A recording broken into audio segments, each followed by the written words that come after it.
Cześć kochani, znowu spotkanie nasze. Jak widzicie, odporność, porozmawiamy sobie, co to takiego jest w ogóle odporność organizmu, system odpornościowy, system immunologiczny. Spotykamy się znowu na Barwach Zdrowia na naszym kanale poświęconym szeroko pojętej profilaktyce zdrowotnej, a w zasadzie promocji zdrowia, o tak to trzeba byłoby nazwać.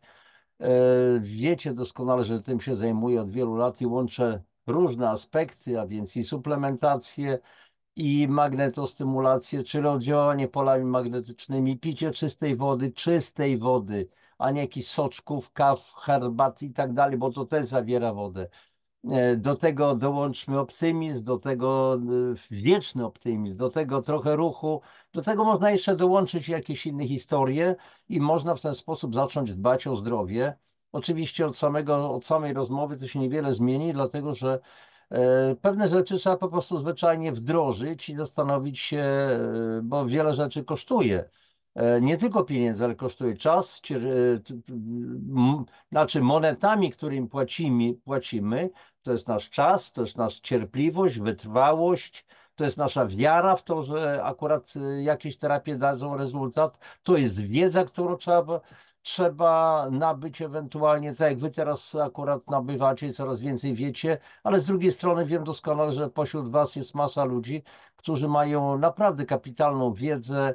Dziś akurat miałem taką rozmowę z pewną sympatyczną istotą na ten temat. Ja z przyjemnością po prostu się rozmawia, bo z kimś, kto ma już tą wiedzę, a nie powiedzmy chce coś w swoim życiu zmienić, a jednocześnie się broni rękami, nogami i w dodatku nic kompletnie nie wie. To jest w ogóle bardzo trudna wówczas rozmowa. Tym razem rozmowa była bardzo sympatyczna, bardzo ciepła.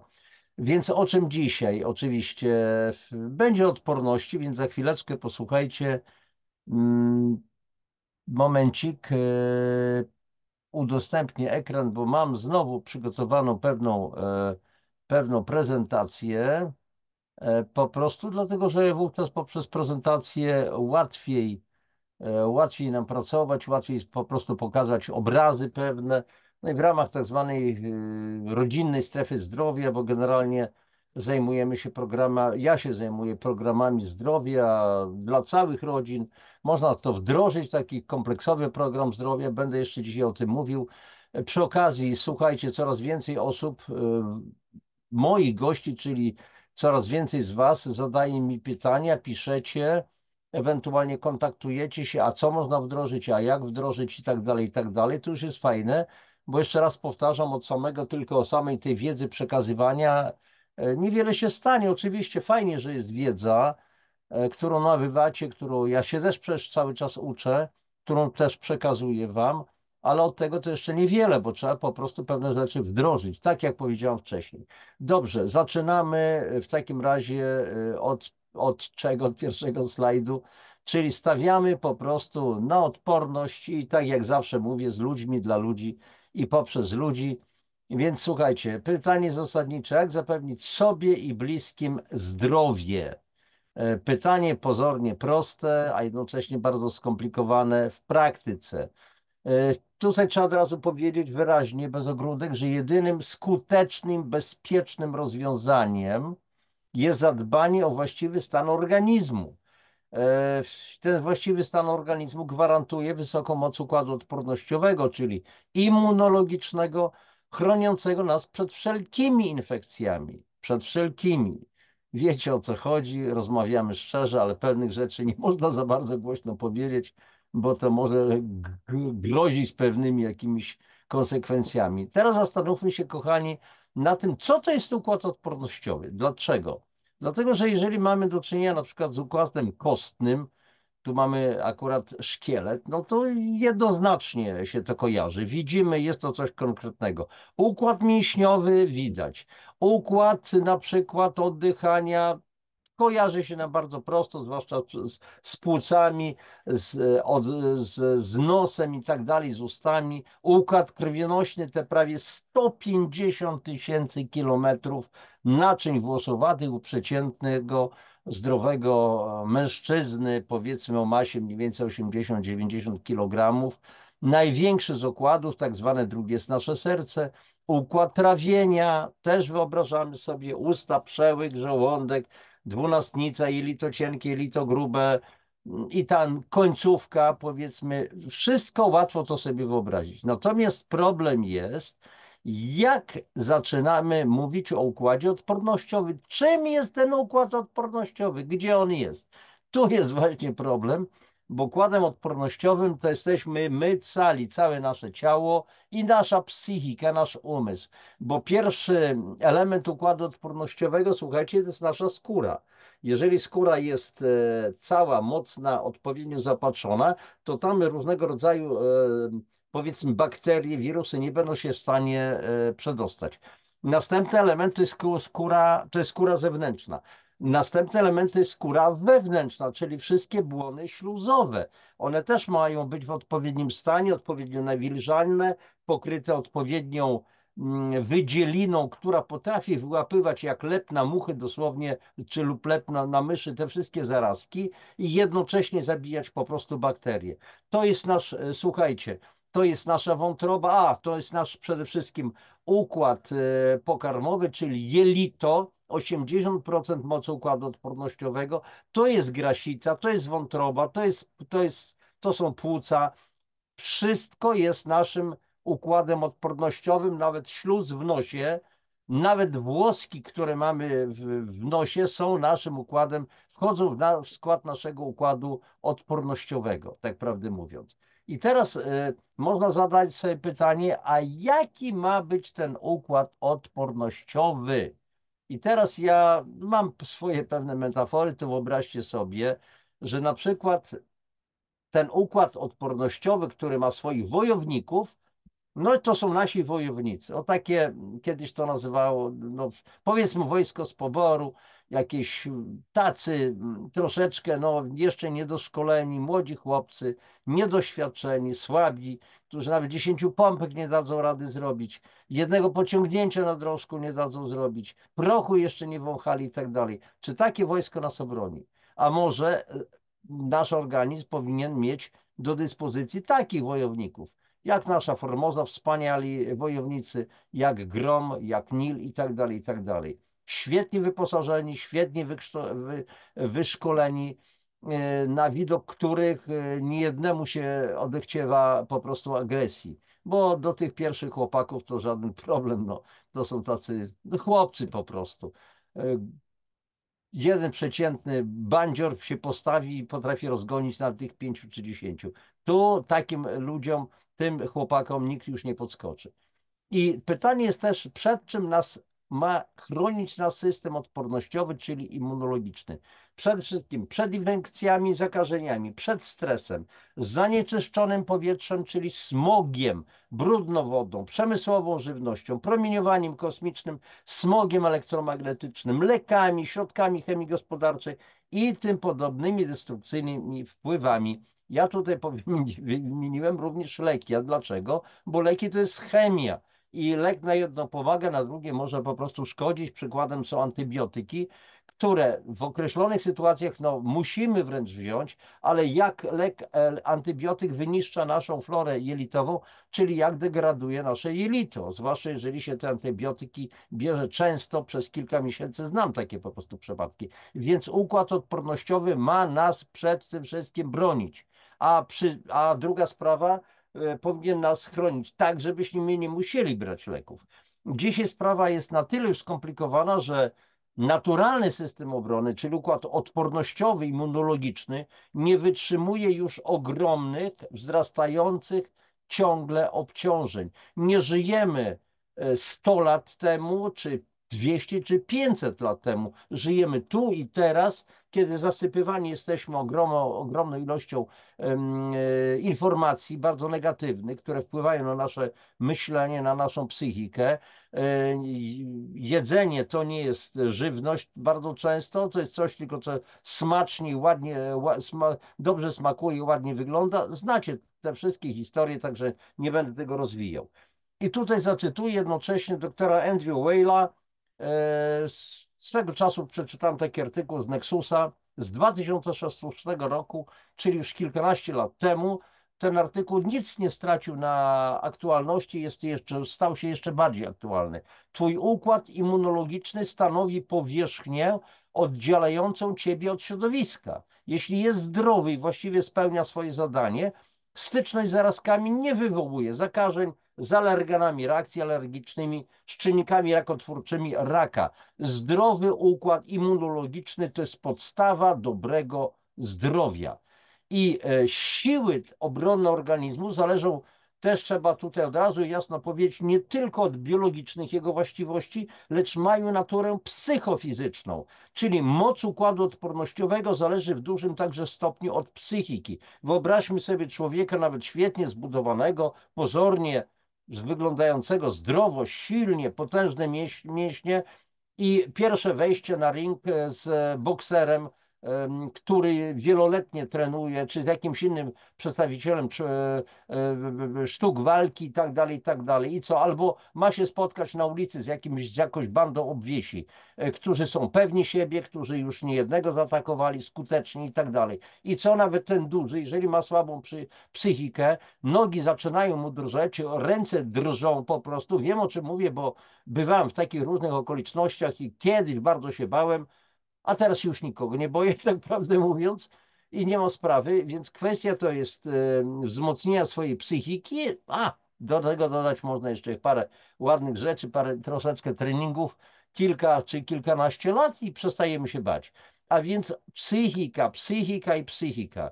Trzeba się do pewnych rzeczy przyzwyczaić, więc tu na psychikę oddziałują nasze stresy, a stresy spowodowane lękami, również tymi tłumionymi, wieloletnimi lękami, wywołują napięcia, którego rezultatem jest tak zwana, słuchajcie, somatyzacja stanów emocjonalnych, czyli przeniesienie obciążeń z psychiki, z psyche do ciała, czyli do soma. Somatyzacja stanów emocjonalnych. To jest zupełnie naturalny stan, że tak to się w organizmie dzieje. I rezultatem tych przedłużających się, słuchajcie, napięć psychicznych jest rujnowanie wnętrza organizmu, począwszy od DNA i chromosomów komórek. I teraz, jak widzicie na ilustracji, mamy przede wszystkim problemy psychiczne, czyli problemy z pamięcią, koncentracją, rozdrażnienie, niestabilność emocjonalną, upośledzenie funkcji poznawczych, zaburzenia nerwicowe, ale są również skutkiem stresów, są skutki fizyczne, a więc dolegliwości bólowe, szczególnie głowa, plecy, tutaj zwłaszcza barki, napięcia silne na barkach, to skutkuje często później takimi problemami neurologicznymi, spięcia bardzo silne i tak dalej, i tak dalej. Dalej, chroniczne wyczerpanie, zmęczenie, otyłość, często cukrzyca, zaburzenia cyklu miesiączkowania, niepłodność i w końcu bezpłodność również i tak dalej, i tak dalej. Więc to są tego typu, rozumiecie, skutki przedłużających się po prostu permanentnych stresów. Więc długotrwały lub silny stres bardzo silnie osłabia działanie układu odpornościowego, naraża nas na wszelkiego rodzaju infekcje i po prostu jest to wszystko spowodowane oczywiście działaniem czynników tych wszystkich zewnętrznych. Przewlekły stres jest jedną z najpoważniejszych przyczyn tak zwanego zakwaszenia tkanek. O zakwaszeniu już doskonale wiecie, że nie chodzi o zakwaszenie krwi, tylko zakwaszenie tak zwanego interstycjum, czyli przestrzeni międzykomórkowych. I to powoduje powstanie przewlekłej, utajonej, bezobjawowej, czyli inaczej latentnej, kwasicy metabolicznej niskiego stopnia. Permanentny stres, zakwaszając organizm, przyczynia się także do powstania tak zwanej hypoadrenii, czyli wyczerpania nadnerczy. Specjalną audycję dla tych, którzy jeszcze nie wiedzą, nakręciłem swego czasu, jest również na naszym kanale. I z wszystkich tych oczywistych względów zasadniczy wpływ na wysoki poziom odporności ma alkalizacja organizmu, bo jeżeli jesteśmy zakwaszeni z różnych przyczyn, a przede wszystkim z powodu stresu, a stresy mogą być różne, i psychiczne, i fizyczne, termiczne, chemiczne i tak dalej, to trzeba po prostu alkalizować organizm. To znaczy utrzymać odpowiedni poziom kwasów i zasad z uwzględnieniem czynnika alkalicznego. Dlaczego? Dlatego, że wszelkie patogeny, czy to są bakterie gnilne, czy grzyby, czy helminty, czyli pasożyty, doskonale rozwijają się w środowisku zakwaszonym i dotyczy to także wirusów typu SARS, czyli oddechowy, w tym koronawirusa wywołującego COVID-19. I słuchajcie, kiedyś, no był taki czas, że zaczytywałem się akurat publikacjami doktora Marka Sirkasa, jest to amerykański lekarz, naturopata, naukowiec też, który twierdzi, że szczepy koronawirusów są zwykle dość stabilne i bardzo silnie zakaźne w środowisku kwaśnym tkanek, to znaczy przy pH 6 lub niżej. Dlatego dr Sirkas powiada, do dezaktywacji wirusów dochodzi dość szybko w środowisku zasadowym, kiedy pH wynosi 7,7,4. Ja ciągle tłumaczę, że norma medyczna pH, którą określamy, znaczy stan pH organizmu określamy na podstawie badania pH porannego moczu, środkowego strumienia, to ta norma medyczna oscyluje między 4,8 a 8. Przedział jest szalenie szeroki, szalenie. Ten przedział jest, ta norma jest skonstruowana na bazie statystycznej, a nie fizjologicznej. Przypomnę tylko, że pH 5 jest 10 razy silniejszym kwasem od pH 6, pH 6 10 razy silniejszym kwasem od pH 7, czyli pH 5 jest 100 razy silniejszym kwasem od pH 7, więc macie skalę porównawczą i rozumiecie, co to znaczy skala logarytmiczna i co to znaczy stan zakwaszenia, kiedy ktoś ma 5, a nie ma 7. Jeżeli podzielicie 4,8 do 8, to skalę pH, to dlaczego nie mamy, że tak powiem, lokować się po środku tej skali, czyli mniej więcej na poziomie 7,7,4? Dlaczego prawidłowe ma być 5,2, 5,8, a nie 7,4? Dlaczego? Przecież nie wychodzimy poza granicę tej medycznej normy. I teraz to takie było troszeczkę odbiegnięcie, więc jeżeli do dezaktywacji wirusów dochodzi szybko w środowisku alkalicznym, lekkoalkalicznym 7,7,4, to należy systematycznie dbać zarówno o alkalizację tkanek, jak i komórek i tkanek. No akurat do alkalizacji komórek świetnie się nadają tak zwane cytryniany wielu pierwiastków. To są substancje dość drogie, ale skutecznie działające. Natomiast zewnętrzne komórek można odkwaszać tak zwanymi wodorowęglanami. Więc to jest to jest podstawowy czynnik, który decyduje o wysokiej mocy układu odpornościowego. I teraz zwróćcie uwagę, że kilka lat temu, kiedy mieliśmy wizytę celebryty w Polsce i na całym świecie, dr Włodzimierz Bodnar, przemyski lekarz, który później miał duże problemy, twierdził i aplikował swoim pacjentom amantadynę. Cytat z doktora Bodnara. Potrzeba co najmniej 24 godzin, aby lek, czyli amantadyna, przeszedł w ilości wystarczającej do komórki i uwaga, i zmienił w niej środowisko pH z kwaśnego na zasadowe w liposomach, co uniemożliwia wirusowi przekazanie RNA materiału genetycznego do dalszej jego replikacji. Wirus przestaje się replikować, namnażać, a po 48 godzinach efekt hamowania jest tak wyraźny, że znikają objawy chorobowe przez brak oddziaływania wirusa na organizm. Tak było, tak jest, my to wiemy, wielu z was wie. Natomiast jak się to wszystko potoczyło i jacy patocelebryci występowali w telewizji i w publikatorach, to też my to wiemy i pamiętamy. I tutaj wracam do zasadniczego tematu. Odporność nasza moc, wysoka moc układu odpornościowego bierze się z jelit. Przypomnę, jelito zapewnia nam około 80% naszej odporności. Między innymi w jelitach są tak zwane kępki Peyera, które wytwarzają liczne limfocyty i tak dalej, i tak dalej.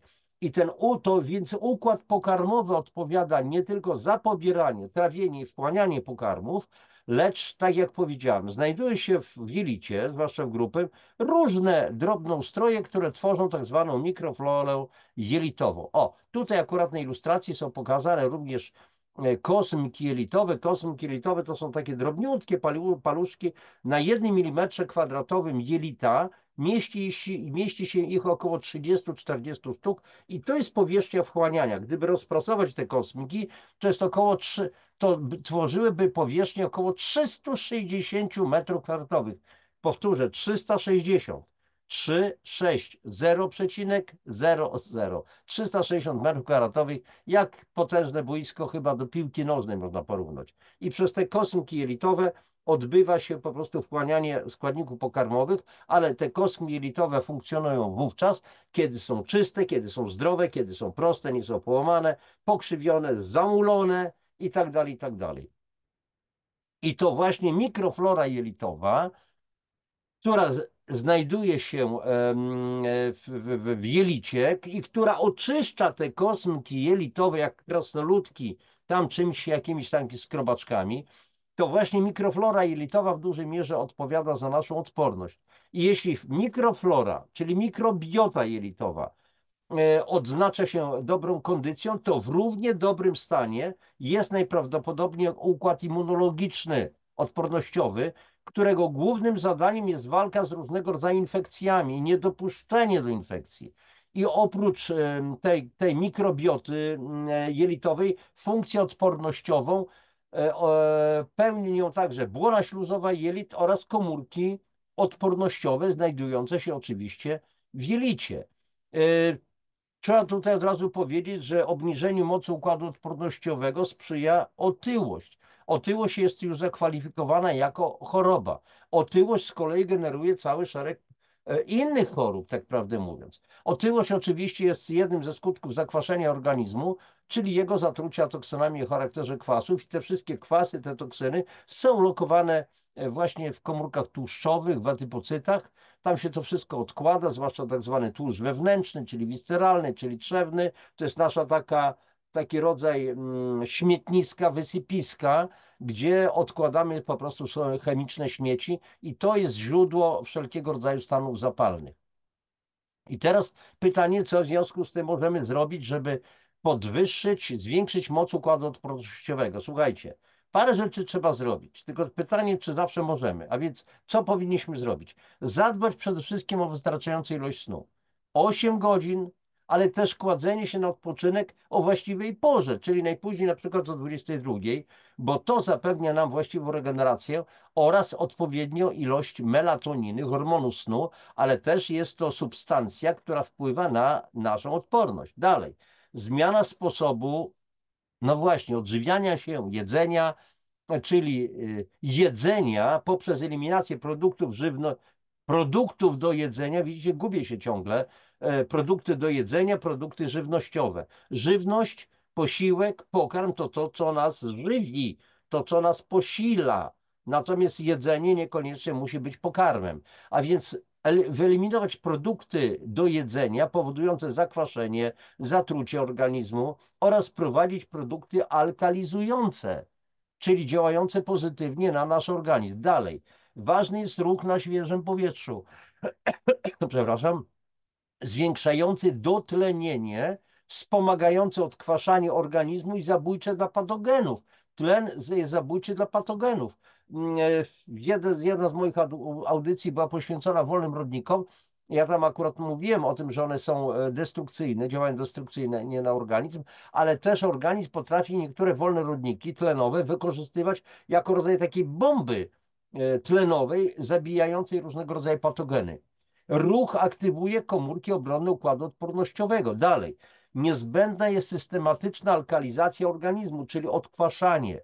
A więc mówiłem wcześniej, że wszelkie patogeny uwielbiają środowisko zakwaszone, a nie znoszą alkalicznego. Dlatego tutaj warto sobie kontrolować pH na bieżąco w warunkach domowych, czyli po prostu badać to, zwilżając paski lakmusowe niewielką ilością moczu. Jest specjalny odcinek, audycja pH, gdzie tłumaczę, w jaki sposób, o co to z tym wszystkim chodzi. Dalej. Należy pić nisko mineralizowaną wodę, czyli wodę, która zawiera, uwaga, jak najmniej minerałów. bo te minerały w wodzie to jest rozpuszczona skała. Nie dajcie się po prostu oszukiwać. My potrzebujemy oczywiście minerałów, ale przede wszystkim spożywienia. Jeżeli pożywienia już nie starcza w odpowiedniej jakości, to powinniśmy się suplementować. Czy to się komuś, kochani, podoba, czy nie, suplementacja jest dzisiaj nieodzowna. I naprawdę mnie nie interesuje, że ktoś może mówić, że przesadzam, że mówię bzdury i tak dalej. Wiem, co wiem, bo od 20 paru lat zajmuję się tym tematem, zgłębiłem ten temat, sam to stosuję na sobie, wiem, jak ja się czuję. Wielu z Was wie doskonale, że w tym roku, w styczniu, w 2024, to chodzi o to, żeby ślad pozostał tutaj na gdzieś tam zapisach tych elektronicznych. Skończyłem 70 lat. Wiedzicie, jaką mam energię, jak się czuję fizycznie, psychicznie i tak dalej. A więc chodzi o to, żeby pić wodę o jak najmniejszej ilości minerałów, czyli wodę, która doskonale będzie nas płukać, czyścić, myć wewnętrznie. Woda, która zawiera już jakieś składniki, po prostu źle będzie, nie jest w stanie dokładnie rozcieńczać, wypłukiwać i tak dalej. A więc chodzi o to, żeby te picie wody zmniejsza stężenie kwasów, czyli rozcieńcza je i umożliwia ich po prostu wypłukiwanie. Dalej, trzeba systematycznie zaopatrywać organizm w naturalne kompleksy minerałowe, witaminowe, bioflawonoidy, probiotyki i tak dalej, kompatybilne w stosunku do ludzkiego ustroju. A więc cały szereg po prostu tego typu rzeczy trzeba po prostu stosować. Trzeba opanować również, słuchajcie, eliminować czynniki silnie zakwaszające organizm i osłabiające układ odpornościowy. O to wszystko trzeba zadbać. I teraz pytanie w związku z tym, jak wspomagać organizm, żeby to zrealizować. Więc najpierw ważne składniki, w które należy systematycznie zaopatrywać organizm. Kochani, witamina D3 w dużych dawkach. To jest gwarant sprawnego działania układu odpornościowego. Kiedyś polska Polfa wytwarzała witaminę D3. W kapsułce było 300 000 jednostek, a dzisiaj w radio, w telewizji słyszę, że jakaś tam firma chwali się swoimi suplementami, witaminą D3 i mówi, nasz suplement, nasze te kapsułeczki zawierają aż 2000 jednostek, a stosowało się 300 000. I dzisiaj się wmawia, że te duże dawki mogą zatruć organizm, mogą być szkodliwe. Oczywiście, jeżeli będziemy przez miesiąc, dzień w dzień stosować po 300 000 jednostek, to zrozumiałe, że może nam to zaszkodzić. Woda też może być trucizną. Jeżeli ktoś wypije w przeciągu dnia 10 litrów wody, to niestety może się przenieść na łono na Abrahama. Ktoś zje kilogram soli w ciągu jednego dnia, to się przeniesie na łono Abrahama. Dalej, witaminy z grupy B, witaminy A, E, C, koenzym Q10, selen, cynk, magnez, krzem, chrom, mangan, kwasy tłuszczowe omega-3, bioflawonoidy, enzymy, aminokwasy, symbiotyki i tak dalej, i tak dalej. Nie czujecie się jeszcze lekko przerażeni?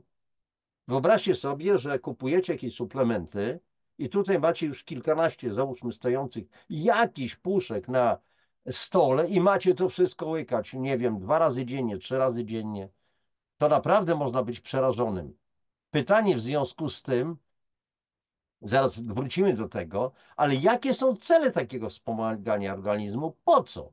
Po to, żeby, słuchajcie, doprowadzić do równowagi metabolicznej cały organizm, żeby pozbyć się nadmiaru pleśni, grzybów, pasożytów, żeby otruć organizm, czyli zrobić detoks, żeby udrożnić układ krwionośny, żeby odbudować mięśnie, żeby odbudować florę jelitową i przywrócić prawidłową pracę jelita, czyli wzmocnić już na tym odcinku układ odpornościowy, żeby wyregulować pracę trzustki. Bo regulacja pracy trzustki to jest prawidłowe trawienie.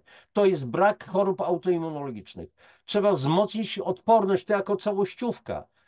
Pozbyć się nadmiaru tłuszczu wewnętrznych, czyli tego śmietnika. Przywrócić prawidłowy metabolizm. Poprawić kondycję i jakość skóry, włosów, paznokci. Przecież każdy z nas chce ładnie wyglądać. Opóźnić procesy starzenia, czyli stosować działanie anti-aging. Na ostatnim akurat szkoleniu, akurat niedawno zupełnie w miejscowości Rytro koło Nowego Sącza była o tym właśnie mowa, że jeden z uczestników, który stosuje akurat magnetostymulację, który poleca tą magnetostymulację, powiedział, mówi, słuchajcie, tu nie chodzi o przedłużenie życia, tylko chodzi o to, byśmy tego życia nie skracali. Więc nie skracajmy tego życia. Dobrze, cele wymieniliśmy. Wrócę do poprzedniego slajdu, jak wspomagać organizm. Więc zobaczcie, jak mamy taką potężną listę. I teraz, gdybyśmy chcieli stosować te pojedyncze, witamina A oddzielnie, witamina C oddzielnie, witamina E oddzielnie, oddzielnie omega-3, oddzielnie to, wiecie co, można byłoby zwariować, nikt by tego nie zrobił. Więc pytanie, jak wspomagać organizm? Pytanie zasadnicze też, kto jest w stanie w typowych warunkach życiowych, normalnie pracując, mając ograniczony czas, nie dysponując rozległą wiedzą, nie dysponując odpowiednim doświadczeniem, wspierać regularnie chociaż przez 2-3 miesiące organizm. Czyli 2-3 miesiące przynajmniej zastosuję coś, doczyszczę, wzmocnię ten swój organizm, później na pewien czas można mieć spokój. Później warto powtórzyć. Albo ewentualnie, jeżeli ktoś jest w stanie, żeby regularnie nawet wspomagać ten organizm, bo on jest regularnie, codziennie po prostu traktowany destrukcyjny. Przez stresy, przez to, co jemy, przez to, co pijemy i tak dalej. Więc jak niewielu z nas ma szansę to robić? Tak regularnie, porządnie dożywiać organizm tymi kilkudziesięcioma składnikami. Komórka naszego organizmu, każda komórka z tych około 70 do 100 bilionów potrzebuje dziennie 70 do 90 składników pokarmowych, odżywczych, prawdziwie odżywczych, plus jeszcze wodę, plus tlen. Czy dostarczamy? Jeżeli nie mamy szansy stawiać na swoim stole tych kilkudziesięciu puszek, jakichś tam, ja sobie tego nie wyobrażam, to w takim razie co możemy zrobić dla siebie i bliskich? Posłuchajcie, ja tutaj chwytam byka za rogi i mówię o tym, co ja stosuję. Zresztą na moim kanale jest playlista, kompleksowy program zdrowia, tam są chyba 2, 3 audycje i tam między innymi omawiam kompleksowy program zdrowia. Co należy zrobić, jak kompleksowo potraktować organizm. Więc można zastosować to, co ja stosuję, to, co stosuje wielu moich znajomych. Ci znajomi już się pojawiają na tym kanale i nieraz zamieszczają komentarze, tak, stosuję ten program. Niektórzy od wielu lat, niektórzy dopiero zaczęli od kilku miesięcy. Rezultaty są fantastyczne. Mam nadzieję, że zrobię z takimi ludźmi też wywiady na ten temat, żeby oni sami po prostu powiedzieli, jak to w ich przypadku po prostu było. A więc można zastosować kompleksowy program zdrowia, gdzie to wszystko, co na tym slajdzie, który pokazywałem, te kilkadziesiąt różnych substancji, będzie, ale nie będzie w kilkudziesięciu produktach. To będzie zaledwie kilka produktów, 5-6 produktów, bardzo proste zastosowanie w warunkach domowych. I zadaniem tego programu jest wspomaganie organizmu. To jest oczyszczenie z toksyn, odkwaszenie, odżywienie. To, co Wam pokazywałem na poprzednim slajdzie. Cel tego całego naszego programu. I ten program działa na 5 podstawowych strategicznych obszarów działania organizmu. Wszystko jest świetnie, myślę, że świetnie, bo mam odgłosy, wszystko to jest pokazane w audycji kompleksowy program zdrowia. Co to takiego i tak dalej, i tak dalej. Spełnia ten program wszystkie wcześniej wymienione cele. Czyli to robimy, to robimy, to robimy, to robimy, do tego doprowadzamy organizm i tak dalej. I co jest bazą tego całego programu? Suplementy. Suplementy bardzo wysokiej jakości, naturalne, wieloskładnikowe, ściśle dobrane. Suplementy diety, czyli tak zwana żywność funkcjonalna. Tak to się nazywa. Nutraceutyki, jak zwał, tak zwał. Wiecie doskonale, że to propaguje suplementację bardzo konkretną, skuteczną. Jeżeli ktoś ma dojście do jakichś różnych innych suplementów, niech to bierze. Chodzi tylko o to, żeby to nie były suplementy syntetyczne przede wszystkim, żeby to były suplementy pochodzenia naturalnego, a więc z roślin przede wszystkim, żeby to były suplementy wieloskładnikowe, bo jeżeli to są, słuchajcie, w przyrodzie nie ma jednoskładnikowych substancji. Nie ma oddzielnie witaminy A, witaminy C, witaminy D i tak dalej, i tak dalej. Wszystko w przyrodzie jest powiązane w duże kompleksy. Łącznie witaminy z minerałami, z różnego rodzaju, z bioflawonoidami i tak dalej. Tak jak to stworzyła matka natura, a nie inaczej. Inaczej rozdrabniamy się po co? Żeby każdy sobie, powiedzmy, kupował. Czegoś weźmie za dużo, czegoś za mało i zaczną się po prostu problemy. Tutaj tego akurat nie ma. I na zakończenie jest, kochani, truizm oczywiście. Zdrowie nie jest wszystkim, ale bez zdrowia wszystko jest po prostu niczym. Więc każdy może skorzystać z kompleksowego programu zdrowia.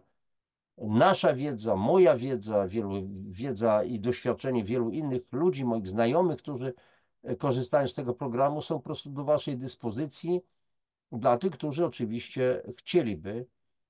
Już zatrzymuję udostępnienie, to był ostatni slajd. Więc są konkretne rozwiązania. Mówię o tym jeszcze raz, powtarzam, otwartym tekstem. Oczywiście każda sytuacja wymaga oddzielnego spotkania, często rozmowy. Dzisiaj akurat miałem taką rozmowę, bo komuś czasami jestem atakowany przez niektórych ludzi, takich rzadko to się zdarza. To niech pan powie, co brać i tak dalej. Ale co brać? Po co brać? Przecież ja, człowieku, o tobie nie wiem, jakie ty masz problemy w ogóle. Czy to jest nowotwór, gdzie trzeba oddzielne, inne zupełnie wspomaganie zastosować? No już nie tanie, bo wszystko trzeba niestety kupić. I taki program na dzisiaj akurat to jest kwota gdzieś około 3000 zł miesięcznie i trzeba brać to, słuchajcie, przez co najmniej 6-8 miesięcy. Taka jest prawda. Wspomagać tak organizm, jeżeli chce się uzyskać dobre efekty. Wspomagać i zastosować jeszcze inne warunki. Natomiast jeżeli to jest tylko wspomaganie takie po prostu, bo się źle czuję, bo jestem ciągle znużony, bo jakieś tam proste problemy, no to kosztuje, powiedzmy, kilkaset złotych. Za wszystko trzeba zapłacić. Tak jak powiedziałem, pieniędzmi trzeba płacić, owszem, ale trzeba czas, cierpliwość, wiedzę, trzeba przerobić coś we własnej głowie. Mówię tutaj otwarcie, bez żadnego ale. Więc, kochani, jeżeli ktoś będzie chciał jeszcze bardziej dodatkowych informacji, to po prostu piszcie, zawsze na dole zamieszczam kontakt Ksiaski Janusz Dabrowski @gmail.com, czyli książki Janusz Dąbrowski @gmail.com. Kogoś będzie to interesowało, proszę, niech da sygnał, napisze coś na tym mailu, a później się musimy dzwonić, musimy po prostu porozmawiać. To nic nie kosztuje. Wiecie doskonale, audycje też was nie kosztują. Przepraszam, że mówię o czymś takim. Mnie kosztują dużo, bo to wymaga naprawdę solidnej pracy, przygotowanie tego wszystkiego. Ale ja też mam satysfakcję, że ta informacja pójdzie, że będzie się zmieniał świat, wasza świadomość, że pójdziecie, przekażecie to dalej różnym ludziom. A wielu ludzi ma problemy właśnie zdrowotne, nie wiedzą jak wyjść, łykają tylko po prostu tak zwane piguły. Pytanie, czy to załatwi sprawę, czy to działa na przyczyny, czy wyłącznie na objawy, na ile to jest skuteczne albo mało skuteczne. E, No i samo życie, co tam dużo będę mówił więcej. Wiecie doskonale o co chodzi, jaką mamy rzeczywistość. No i to wszystko. I cóż, do następnego spotkania. Proszę rzecz jasna o lajki, o subskrypcję, tych, którzy jeszcze nie zasubskrybowali kanału, o komentarze. Czy to, co mówię, to według Was ma sens? Jeżeli ktoś uzna, że to nie ma sensu albo nie podoba mu się, też niech napisze. A jakże? Jestem otwarty na krytykę, a przy okazji to będzie też wsparcie mojego kanału, bo się pojawi komentarz. Złośliwy trochę jestem.